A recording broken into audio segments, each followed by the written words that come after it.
Naoya Inoue dahil malapit na magretiro, naghanap na ng talagang malakas sa kalaban. Marlon Tapales at Murodjon Akhmadalib posibleng magka-rematch. Dimitri Bivol panalo. Problem. He's just slipped back into the groove.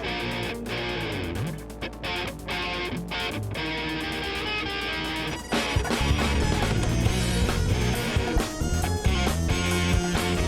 problem.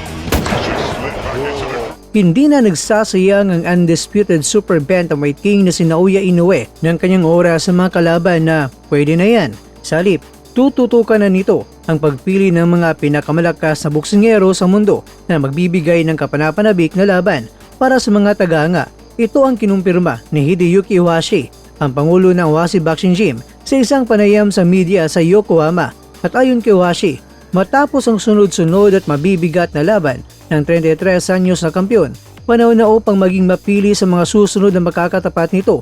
Gusto ni Inoue na nakakapanabik na laban. Ayon kay Iwashi, magiging kapanapanabik ang susunod niyang laban. Noong nakarang taon, 4 na beses siyang lumaban. Sa tingin ko, mas sapat na ang 2 laban kada taon ngayon dahil sa kanyang edad na 33 anyos. Mas pipiliin na namin talaga ang mga kalaban na yung totoong malakas at talagang ikatutuwa ng mga tao. Matatanda ang huling sumbalang si Inoue noong May 2 sa Tokyo Dome